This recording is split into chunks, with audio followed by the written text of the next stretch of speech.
अस्सलामुअलैकुम वरहमतुल्लाहि वबरकातुहू। दोस्तों, आज की इस वीडियो में हम बात करेंगे भारतीय न्याय संहिता जो 1 जुलाई से लागू हो चुका है, जिसको इंडियन पैनल कोड के जगह पे रिप्लेस किया गया है।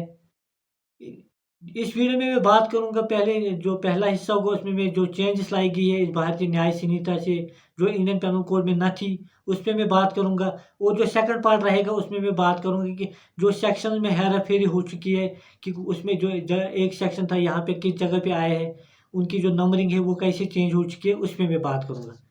सबसे पहले जो है नया भारतीय न्याय संहिता, इसमें जो बड़ी चेंज आ गई है वो ये है कि जो पुनिशमेंट सेक्शन जो था, जो सेक्शन 53 इंडियन पैनल कोड का था, उसको सेक्शन 4 में लाया गया है। और जो यहाँ पे एडिशन किया गया है वो जो सब क्लास 5F जो है उसमें ये कहा गया है कि कम्युनिटी सर्विस को एक और सज़ा के रूप में यहाँ पे लाया रखा गया है।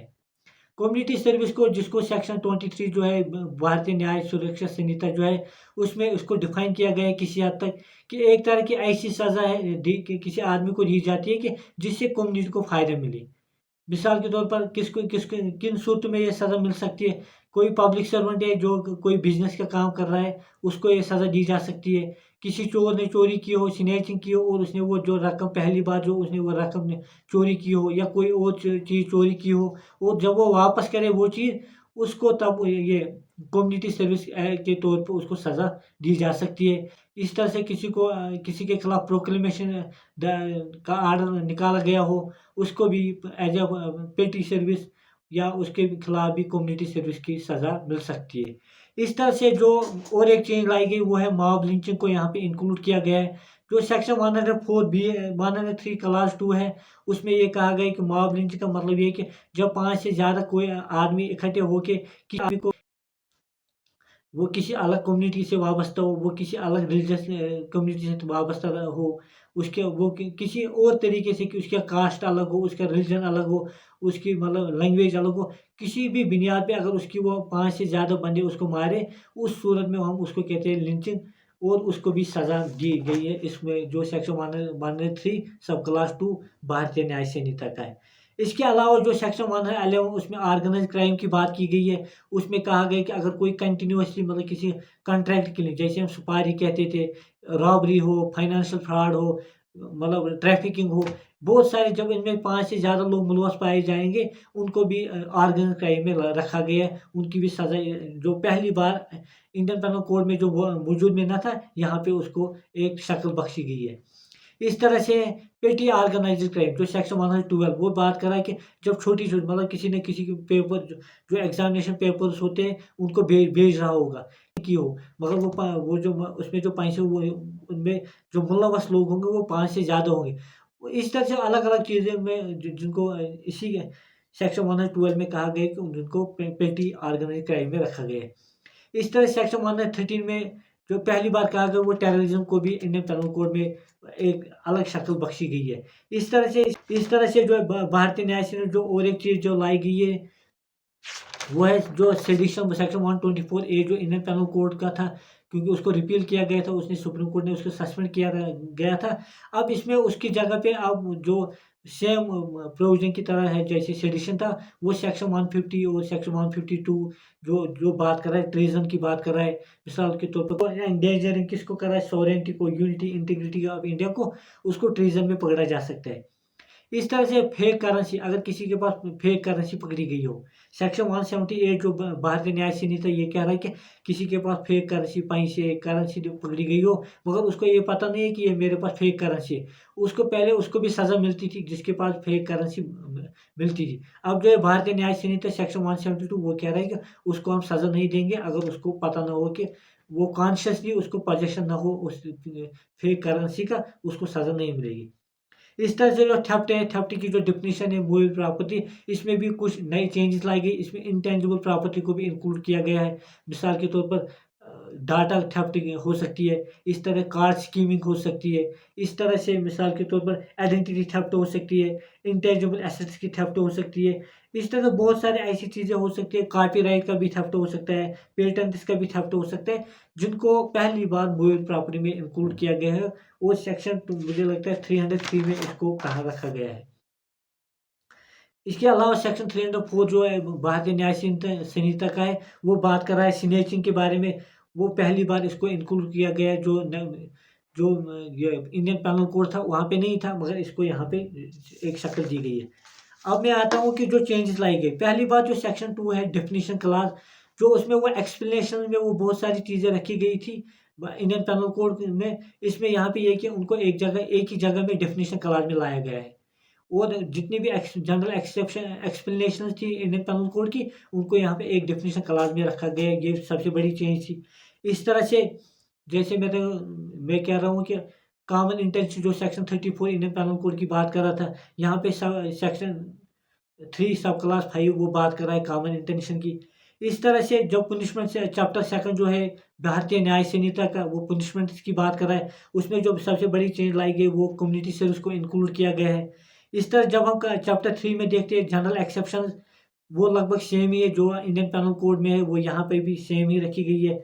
उसके बाद चैप्टर 4 जो है भारतीय न्याय संहिता का है, वो बात कर रहा है अबेटमेंट की, क्रिमिनल कॉन्स्पायरेसी की, अटेम्प्ट ऑफ अबेटमेंट की बात कर रहा है। सेक्शन 45 जो है बीएनएस का, वो कर रहा है अबेटमेंट ऑफ ए थिंग की बात कर रहा है। इस सेक्शन 47 बात कर रहा है अबेटर के बारे में बात कर रहा है। सेक्शन 61 इस तरह से बात कर रहा है क्रिमिनल कॉन्स्पायरेसी की, जो वहाँ पे सेक्शन 120A(b) था, यहाँ पे उनको इकट्ठा जमा किया गया और एक ही सेक्शन में रखा गया सेक्शन 61 में। सेक्शन 62 बात कर रहा है बीएनएस का, punishment for attempting to commit offensive punishable with imprisonment for life और अटेम्प्ट और अदर इम्प्रिजनमेंट, उस पर बात कर रहा है। जो खास कर बात की गई है, क्योंकि जो क्राइम्स अगेंस्ट वुमेन चिल्ड्रन थी, वो जो इंडियन पैनल कोड में थे वो हेफाजात थे, उनको एक जगह पे नहीं रखा गया था। मगर जो भारतीय न्याय संहिता में जो सबसे बड़ी बात ये की गई, उनको चैप्टर 5 में इनको एक ही जगह पे जमा किया गया है। मिसाल के तौर पर जो रेप का सेक्शन है वो सेक्शन 63 रखा गया है, जो पहले 375 था। इस तरह से जो पनिशमेंट फॉर रेप था वो सेक्शन 64 है भारतीय न्याय संहिता में, जो पहले था सेक्शन 376। इस तरह से जो न्यू प्रोविजन इंक्लूड वो है सेक्शन 69, जो बात कर रहा है sexual intercourse by employing deceitful mean, उस पर बात कर रहा है, और उस पर सजा ये पहली बार इंडियन पैनल कोड में नहीं था, बल्कि भारतीय न्याय संहिता में रखा गया है। इस तरह जो सेक्शन 128 जो बात कर रहा था इंडियन पैनल कोड का, disclosure of identity by victim of certain offences, उसमें यहाँ पे वो सेक्शन 72 बात कर रहा है, जो वहाँ पे 128 बात कर रहा था। इस तरह से जो क्राइम्स अगेंस्ट वुमेन था, मिसाल के तौर पर सेक्शन 354 जो बात कर रहा था असल्ट और use of criminal force to women with intent to outreach her modesty, यहाँ पे सेक्शन 74 इसके बारे में बात कर रहा था। उस तरह जो सेक्शन 354 वहाँ पे सब क्लासेज थे, जैसे सेक्सुअल हैरासमेंट के को भी इंक्लूड किया गया था, वायरिज्म को इंक्लूड किया गया था, स्टॉकिंग को इंक्लूड किया गया था। यहाँ पे उनको एक अलग सेक्शन की शक्ल दी गई है। सेक्शन 75 बात कर रहा है सेक्सुअल हैरासमेंट की, सेक्शन 76 बात कर रहा है असॉल्ट और use of criminal force to women with intent to disturb her modesty. इस तरह सेक्शन 77 वायरिज्म की बात कर रहा है, सेक्शन 78 स्टॉकिंग की बात कर रहा है। इस तरह से सेक्शन 80 बात कर रहा है डाउरी डेथ की, सेक्शन 82 कह रहा है बात कर रहा है बाइगेमी की बात कर रहा है। इस तरह सेक्शन 85 कर रहा है मतलब क्रुएल्टी की, जो सेक्शन 498A जो बात कर रहा था वहाँ पे, यहाँ पे उसके लिए सेक्शन 85 है, जिसमें बात कर रहा है हस्बैंड और relative of husband of a women subject how to cruelty, उस पर बात कर रहा है।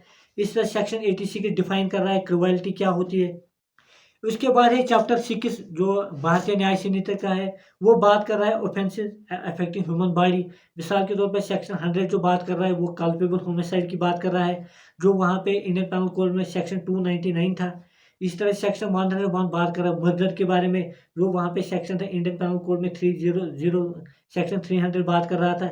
इस तरह सेक्शन 106 बात कर रहा है काजिंग डेथ बाय नेग्लिजेंस, उसमें कुछ बहुत सारी चेंजेस लाई, यहाँ पे 5 साल तक की सज़ा रखी गई है। इस तरह अगर किसी ने रैश एंड नेग्लिजेंट ड्राइविंग की वजह से किसी को जख्मी किया हो या किसी की डेथ हो गई हो और उसको रिपोर्ट करने में उसने रिपोर्ट ना किया, उसके बारे में भी सज़ा की बात कर रहा है सेक्शन 106।